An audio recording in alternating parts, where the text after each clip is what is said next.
Today, I want to share with you 10 recent archaeology finds that confirm the validity of events referred to in the Bible.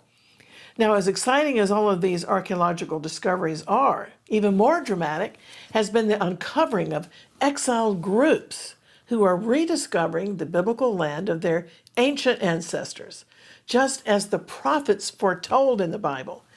Yes, it's often said that the land of Israel is a modern-day miracle, and we're seeing the resurrection of not only the land of Israel itself, but also the people who once lived in the land.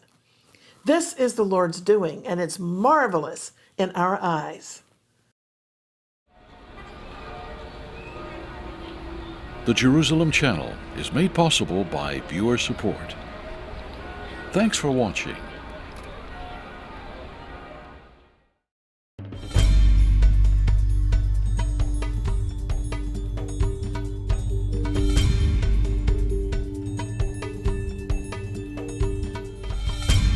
Shalom, I'm Christine Darg, and welcome to the program. A recent article in Israel 365 News stated that this past year was a year of fascinating archaeological discoveries in Israel, confirming the Bible's timeline and the Jewish claims to the historic land of the Bible. This news is highly important, especially since we live in the age of skepticism regarding the Bible.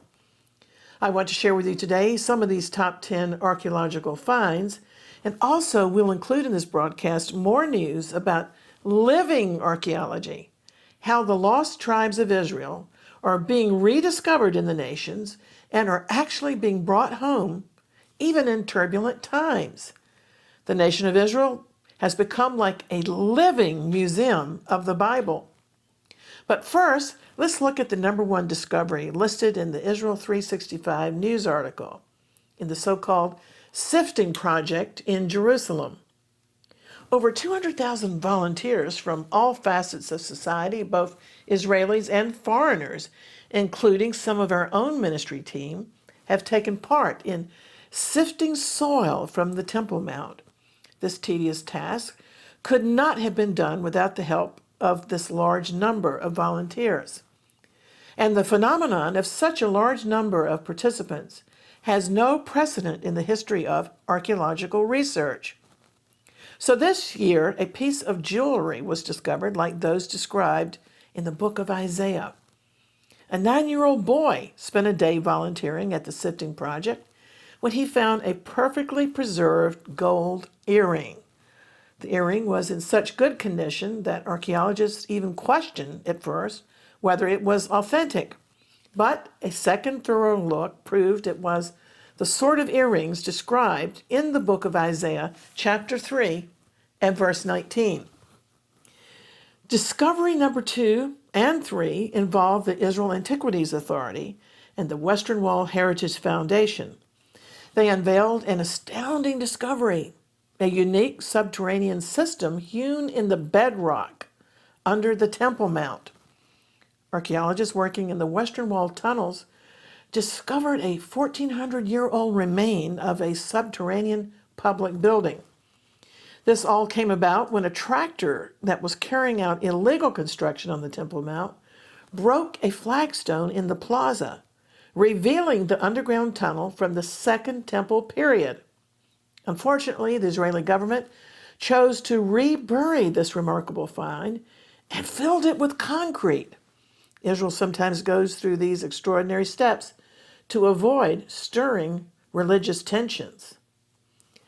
Number 4 in the article, the Israel Antiquities Authority presented a rare bronze coin from the period of the Bar Kokhba revolt, circa 132 AD.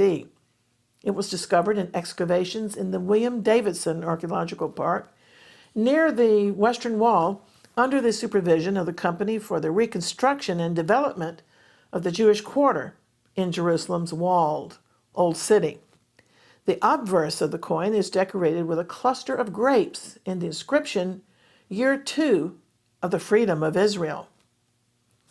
Number 5, an ancient Second Temple period oil lamp factory was discovered by the Israel Antiquities Authority in excavations in the biblical town of Beit Shemesh. hundreds of ceramic oil lamps, 2 bearing symbols of the menorah, and stone lamp molds for their production were found, along with terracotta figures, which were made about 1600 to 1700 years ago. The fact that the lamps bore the Israeli symbol of the temple menorah was an amazing and satisfactory discovery for the Jewish people. Number 6, a fortress from King David's period was discovered up in the Golan Heights and was exposed for the first time in archaeological excavations carried out by the Antiquities Authority. Archaeologists uncovered a fortified building in the Golan Heights dated to the time of David's rule, about 1000 BC. Archaeologists believe this building was an outpost of the kingdom of Geshur. He was an ally of King David, and David's wife Maacah, the mother of Absalom, was the daughter of the king of Geshur. Well, number 7, the remains of a royal palace from the time of King Hezekiah was discovered in Jerusalem. The unveiled collection from the excavation includes, among other things, 3 complete medium-sized stone capitals and items from lavish window frames to other stylish columns. Number 8, a 2,800-year-old clay jar was discovered in a dig on the northern border of Israel, confirming claims concerning ancient Israel's borders. A name was inscribed on the jar, which, like the names of many Jewish people today, identified the long-dead owner as one who had worshipped the God of Israel. Discovery number 9, an engraved menorah was discovered, possibly from the Hasmonean era. The 7-branch menorah was discovered at the entrance to a tomb on the outskirts of the Arab village of Michmas, northeast of Jerusalem, in a survey initiated by the Staff Office for Archaeology in Judea and Samaria. Discovery number 10 in the article was a 2,000-year-old ritual bath called a mikveh from the Second Temple period, prior to the construction of a major highway interchange at a junction in Lower Galilee. An archaeological salvage dig carried out by the Israel Antiquities Authority revealed the remains of a Jewish agricultural farmstead from the Second Temple period, including a magnificent 2,000-year-old mikveh. The excavations were conducted with the help of workers from the village of Kfar Manda, students of pre-military programs, and other volunteers from a nearby kibbutz. Meanwhile, Christianity Today has its own top 10 lists of biblical archaeological discoveries in 2020, including a temple that rivaled Jerusalem's temple. Tel Aviv University archaeologists calculate that a temple discovered during reconstruction of Israel's Highway Number 1 near Jerusalem was built about 900 BC. This Moatza temple is estimated to be similar in size to the temple that was built by Solomon a half-century earlier and just 5 miles to the east. The rival temple was likely used to worship the God who brought the Israelites out of Egypt, and perhaps other gods as well. The discovery was startling, but it fits well with the Bible narrative of national disputes over where, how, and whom to worship. For example, in the books of Kings and Chronicles in the Hebrew Scriptures, they recount how, during the same century, the northern kingdom of Israel constructed worship centers at Dan and Bethel. Also, this past year, Assyrian god carvings were discovered by Italian and Kurdish archaeologists, 15-foot rock carvings depicting an Assyrian king and 7 Assyrian gods atop the backs of sacred animals. The artwork was carved in relief in a cliff along a canal in the northern Kurdistan region of Iraq. And the king is believed to be Sargon II, who conquered the northern kingdom of Israel, as described in 2 Kings 17:6. And it is possible that the canal where the relief was found was actually dug by Israelites who had been enslaved and carried away during the days of Sargon II.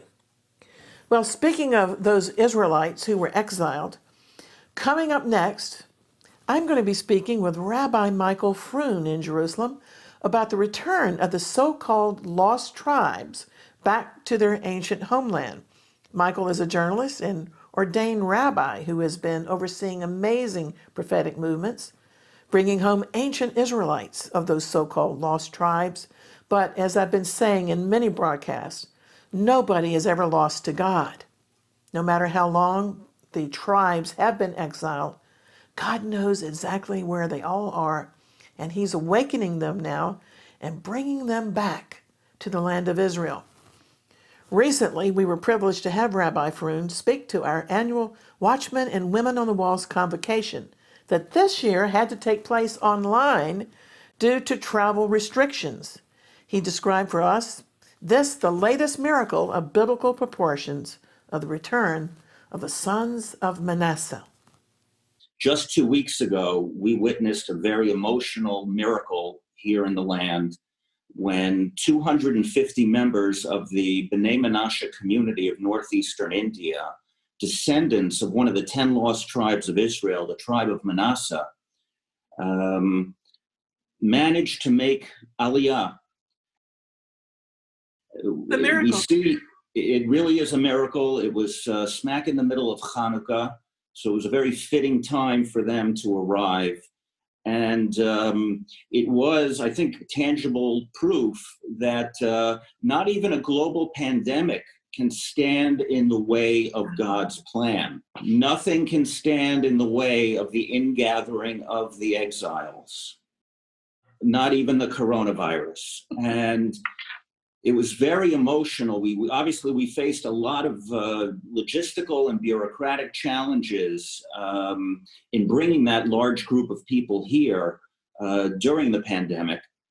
But when God leads the way, all the obstacles just fall us by the side. And it was very emotional to see them, many of them waiting for years to come back here, to come here, as they stepped down from the plane. And when they stepped off the stairway, they fell to the ground and began to kiss the ground, kiss the tarmac, simply out of a love for this land from which their ancestors, the 10 tribes, were exiled 2,700 years ago. Think about that for a moment, everyone. 2,700 years these people were in exile. They were seemingly lost, as it were, to us. But as Christine mentioned, no one is ever lost in God's eyes. And the B'nai Menashe remained faithful to the Lord, and the Lord is rewarding that faithfulness now. And even though they were cast off for so long, the Hebrew prophets spoke generations ago, thousands of years ago, about how these tribes, the 10 tribes, they would all come back to this land. If you open the Hebrew prophets and you look at them and the wording that they use when they talk about the ingathering, over and over and over again, they say, Israel and Judah will come back. Israel and Judah. One example, Jeremiah chapter 3, verse 18. Bayamim hahema yelchu beit Yehuda al beit Yisrael v'yavo yachdav. In those days, the house of Judah shall walk with the house of Israel, and they shall come together. Judah and Israel. Judah are the Jews, such as myself, descendants of the tribe of Judah. The B'nai Menashe are not descendants of Judah. They are descendants of Israel. Our generation is privileged to be living in an age when those words, and it's not just Jeremiah, as I mentioned, it's Zechariah in chapter 10, verse 6. It's Ezekiel with the famous image where God tells him to take 2 branches in his hand. I think it's chapter 36 or 37. And God tells him one branch represents Judah, the other branch represents Joseph, and to bring them together, and then God will forge them as one, into one.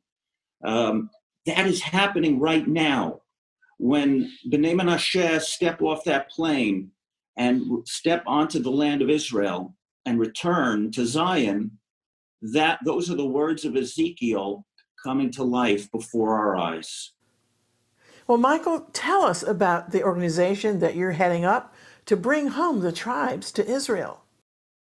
My organization, Shavei Israel, which is Hebrew for those who return to Israel, has been blessed to bring more than 4,000 B'nai Menashe on Aliyah thus far.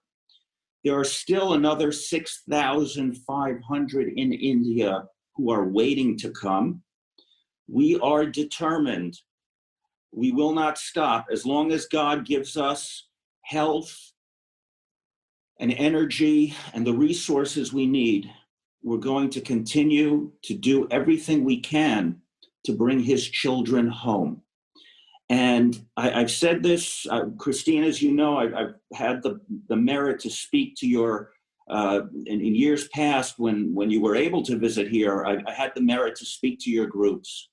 And forgive me if I'm repeating myself, but I really do believe that this is something of biblical significance, it's a sign that the redemptive process is moving forward.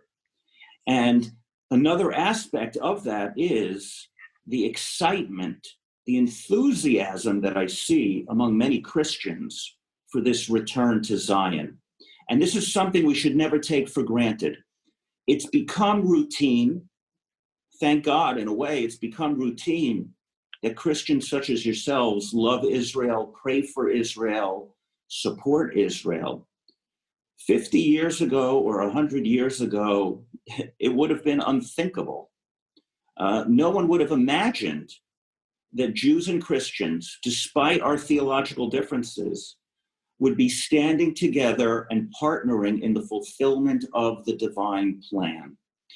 And that too, of course, was foreseen by the prophets. Rabbi, we see you sitting there with a photo of Israel's visionary founder, Theodore Herzl, looking over your shoulder. And this is not to flatter you, but I can see such a similarity between the two of you, physically and spiritually.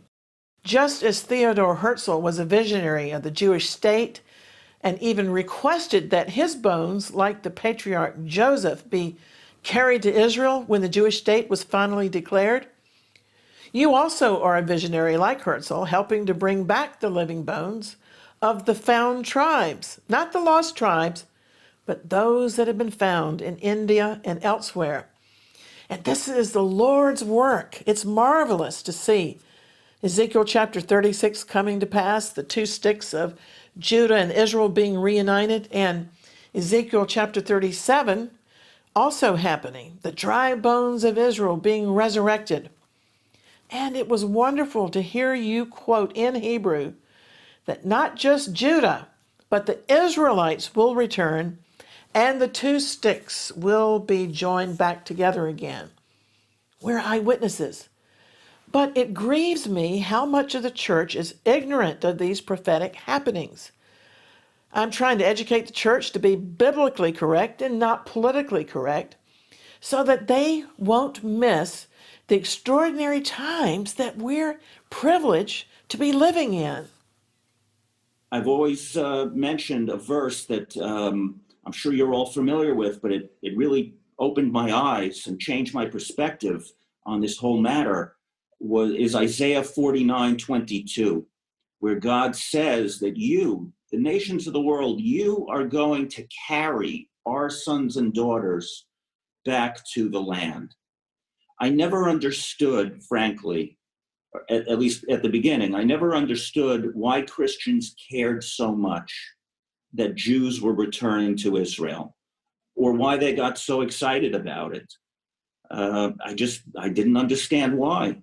And then I came across that verse and I realized that too is part of the divine plan. And if it's good enough for Isaiah, It's good enough for me. And if we look at that verse for just a moment, a brief moment, the imagery, the visual imagery of that verse is so compelling, it's so powerful. You will carry our sons and daughters back to the land. The verse could have just said, the nations of the world will help the Jews go home. It's not what it says. You will carry us. What does it mean when you carry something? Well, first of all, it means you are involved, actively involved, hands-on. When you carry something, you are elevating it from its current place and you are taking it to its proper destination. That's what it means to carry us. So I know you're all praying for Israel. I know you're all supporting Israel and loving Israel. Please take a moment the next time you pray and put in a little extra prayer in there that God should touch the hearts and minds of Israel's decision makers to keep the aliyah of the lost tribes and of the Bnei Menashe going forward, that the Lord should please bless my organization, Shavei Israel, and our efforts with the resources, with the energy, with the determination that we need to fulfill his will, to serve him in joy and in humility, and to bring his children home to Zion as soon as possible. How many continents or countries have you been involved in bringing home the tribes in this great work of fulfilling Bible prophecy? Well, we've been blessed to bring, there are the Chinese Jews of Kaifeng in China, the Anusim or the Marranos, as you mentioned, from Spain, Portugal, southern Italy, and South America, the Sabotnik Jews of Russia, the hidden Jews of Poland from the Holocaust, as well as other such communities, all of whom, despite what the Jewish people have been through for the past 2,000 years, the massacres, the expulsions, the forced conversions, the persecutions, nonetheless, they have managed to hold on to that Jewish spark inside, which is cannot be extinguished. And they too now are making their way back to the land of their ancestors. It's so fascinating to me that I dare say 99.9% of the people in the churches don't even know that there are Chinese Jews, but they're also coming home. Yes, and in fact, that too was foreseen in Isaiah chapter 49, verse 12, where God talks about the ingathering of the exiles. The last three words of the verse are Ve'ela me'eretz sinim, and those from the land of the Sinim, S-I-N-I-M. What is Sinim? Those from the land of the Chinese will come back. So that too was foretold by the Hebrew prophets thousands of years ago. And our God is faithful. We've been speaking with journalist and Rabbi Michael Freund from Jerusalem about the astonishing developments of the found tribes of Israel, not the lost tribes, but the tribes that have been found and are indeed returning back to the land of Israel, even in the midst of the COVID crisis, despite travel restrictions. Our God is never thwarted by what's going on, and he's well able to restore the Jewish people at any time that he chooses. And the time is now. I hope you're encouraged by what the Almighty is doing in our day. In conclusion, it's my prayer always for God to give the church his heart for Israel and to pray that all of God's purposes for Israel will come to pass. This is part of the command to pray for the peace of Jerusalem. Furthermore, Isaiah 62:6 declares to believers, "You who are the Lord's remembrancers, take no rest and give him no rest until he establishes and makes Jerusalem a praise in the earth." To learn more, please check out our website, exploits.tv, which brings you news on current and end-time events relating to the church and the nation of Israel. Our ministry Exploits is based upon Daniel 11:32, which declares The people who know their God will be strong, not weak, and we are going to accomplish exploits, meaning we'll do the works of the Lord in the remaining time before his imminent return. Feel free to share your thoughts with me on social media. And don't forget, download our free Jerusalem Channel mobile app for your phones or tablets, where you can find lots of free videos and other features. Today, we want to leave you with John 10:27. Jesus said, "My sheep know and listen to my voice, and I know them, and they follow me." Amen. Lord, we thank you for your promise to lead us for your name's sake. Thank you for declaring that you'll never leave us or forsake us. You will be with us even to the end of the age. And so, until next time, I'm Christine Darg, always contending for the faith and praying earnestly for the peace of Jerusalem.